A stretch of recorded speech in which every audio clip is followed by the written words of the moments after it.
Okay, video number 2 for today. This is when I'm talking about what objectification is, because a lot of people in these sort of YouTube communities that I seem to find myself involved in don't seem to understand.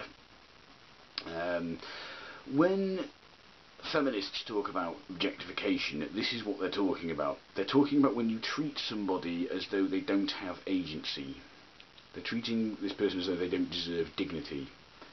So essentially they're treating them as though they are an object without its own agency, without its own opinions, wants, needs, desires, its own ability to act in a world. Essentially, that is what they mean when they're talking about objectification. They are not trying to police your thoughts, right? They do not want you to. What they're saying is they don't want you to treat them as though they're an object. If you want, in the privacy of your own mind, if you want to imagine them as an object, imagine yourself treating them as an object. That's up to you. Nobody cares about that. And you know what? Even if they did care about that, there would be nothing they could do about it anyway. Okay? Because it's in the privacy of your own mind. What goes on inside your own mind is something you have the most freedom of that you would have of anything. Okay, you can imagine whatever you want in your mind. You can imagine whatever scenarios. If you want to think about certain people while you're masturbating, you don't need their permission. Okay, you don't need their permission. No one is implying that you need their permission either. Even then, how would you attain that permission? You know, how would someone know that you were doing that? When you, however, involve other people, that's when you need their consent. If you want to masturbate in front of someone, right, as Kizzume seems to have this bizarre fascination with this idea of masturbating in front of people, you're now involving them in a situation. You're treating them as though their feelings about this don't matter. Essentially, you're denying their agency. That is objectification. That is one level of objectification. Objectification can be taken to extremes by things like rape. That's when you're treating the person as though their lack of desire to sleep with you, their desire not to sleep with you, is somehow trumped by your desire to sleep with them. That is an absolute denial of their agency. It's basically saying that their wants, needs, desires, feelings don't matter. And that's a very extreme example of objectification. There are obviously lesser types of objectification that can include simply touching someone without their permission. It's perhaps not as severe as rape, but it is still an act of objectification, because you're treating, and the word there is treating the person as though they're an object, as though their agency isn't there, it doesn't matter. If you want to think about touching someone in the privacy of your own mind, that's up to you. No one cares about that. I have yet to encounter a single feminist who gives a shit what you think about. As long as as a result of thinking about that, you don't start acting in that way, as long as you don't start treating people as objects.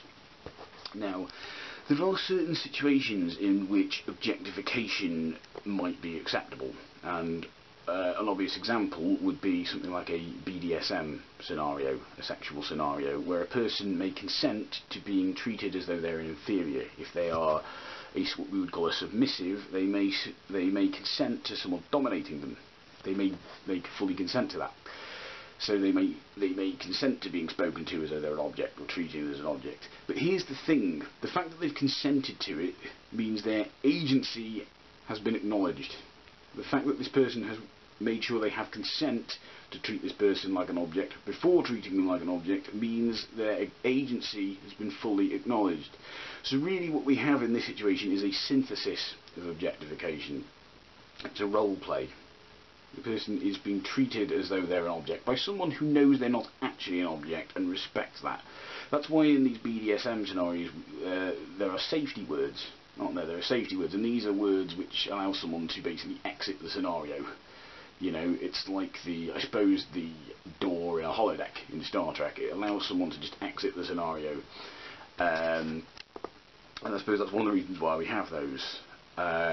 Obviously, sometimes saying no or stop in these scenarios might not actually mean no or stop if it's been agreed upon that that's part of the role play, etc. So basically, when Kizzume makes this It says to feminists, you have no right to tell men what they can get an erection from, which I think is sort of how you phrased it. Well, I've yet to encounter a feminist who is trying to tell you what you are and are not allowed to get an erection from. I don't think I've encountered a single one so far. Even if they are out there, they're obviously not that influential, because, you know, if they were, we'd know who they were. So if you want to make the accusation that feminists are trying to repress male sexuality, I would like you to provide some actual names of feminists who are doing this and some examples of them doing it, such as links to blogs or videos or whatever. That would be sufficient. If you can't find those, then maybe you're just basing your beliefs on common stereotypes rather than actual evidence, which seems to be the case. This is a bit of advice I would give to a lot of these people in these YouTube communities who seem to be highly critical of feminism. Here's an idea, guys. Before you criticise it, try learning about it. You know, try asking some questions, try reading up on this information. It doesn't mean you can't then criticise it, but you might be in a better position to actually make some criticisms of it. You know, if you don't know anything about it, if you've never read anything about it, if the only information you have about feminism is from watching Thunderfoot videos or Amazing Atheist videos or videos by similar dickheads, well, really, you're not in a position to be making any valid criticisms, are you? You're not an equal on this subject yet. You're a student. You're at the student level. You need to learn and get to a higher level of understanding before you start presuming to debate these issues as though you're on equal footing with people who actually know a bit about it. That's what you need to do. To me, this just seems completely obvious. Ugh. I mean, speaking as a teacher, I get quite annoyed if a student, especially a beginner student, starts trying to argue with me about something. And it annoys me because they don't know as much about it as I do. And they're being highly arrogant. They're assuming that because they've been doing something for 5 minutes, they can question me on it. They can question my methods on it. However, if someone's been learning for a while, they've been learning for a considerable amount of time, I'm a little bit more open to them arguing with me because they've learned a bit about it. They may actually be in a position to be able to challenge me on some of these things. When someone's barely been learning it 5 minutes, I get a bit annoyed by that. It's like they're assuming that their 5 minutes of experience somehow means they can challenge me on these things. This doesn't mean I think I'm always right, but it does mean I think someone should at least learn a little bit about what the subject at hand before they start presuming to challenge their teacher. If you don't know anything about feminism, you are at the student level. Even if that's not academically formally what you are still at the student level, and you need to learn from teachers. You need to read up on this subject, ask questions about it, find out about it, find out what the terminology means, such as what words like objectification mean. That's something you need to do. Then you may actually find yourself in a good position to start making some criticisms of it, start making some good points. But at the moment, most of the anti-feminists I'm seeing, certainly on YouTube, they aren't doing any homework on this. They're just watching videos made by people like Thunderfoot or the Amazing Atheist or whoever else, and they're just using that as though it's source material. It isn't. It's not source material. This is unqualified people giving their unqualified opinions as though they are qualified. It's not a good place to get information from. So my thoughts on this are, if you want to criticise something, criticise it the way you would like anything you're involved in to be criticised. You know, one of the biggest problems I find the atheist community has with, let's say, creationists, is they're often completely misrepresenting what evolution is. They're completely misrepresenting what atheism itself is.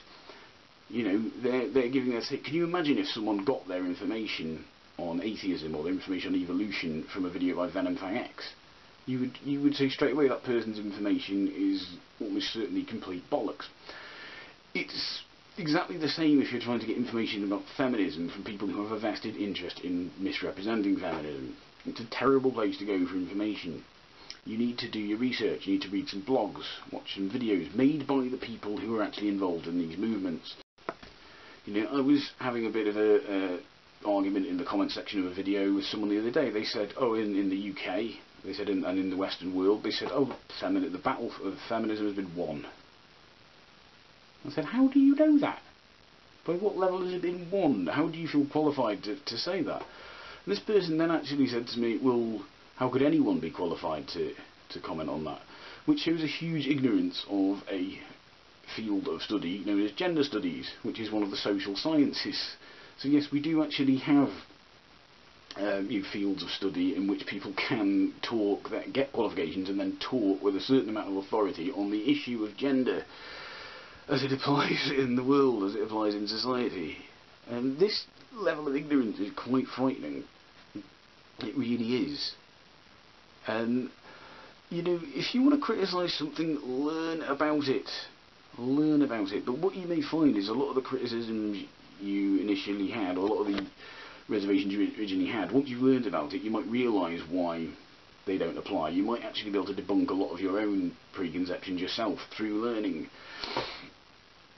There's so much I could say about this subject, but here's the thing, and this is directed at mainly at Kizzume Fowler and the people who seem to be fighting his corner here. He made the assertion in one of his videos that men are somehow being damaged by women, like feminists specifically, repressing their sexuality, which, by the way, there is, you know, he hasn't presented any evidence for that, and therefore it might make them more likely to rape. And the insinuation is that therefore feminists are indirectly responsible for rape. Yeah, that's very disturbing. Now, he has sort of kind of backpedaled stroke apologised about this in a follow-up video, but while that would be a good thing ordinarily, it's very disturbing that you even thought something like this, that you even thought that feminists could be to blame for rape. That's actually very disturbing, that you're blaming anyone other than the rapist for rape. That's something we have to be clear about. When someone commits a rape, they are responsible for that action. Nobody else. You cannot blame other people for it. And, you know, even it's one thing to be a bit ignorant of feminism, it's one thing to genuinely not understand something, but this, you know, this is just past the pale, really, isn't it? You know, there's all sorts of misconceptions I've had personally about feminism before I started learning about it, but I've never at any point thought that that feminism is somehow to blame for rape. That's ridiculous. And like I said, the sexual repression you're trying to pin on feminism is down to your lack of understanding of the term objectification. Opposition to objectification, when someone says they don't want to be objectified, it is not sexual repression. They're not condemning you for having sexual desires.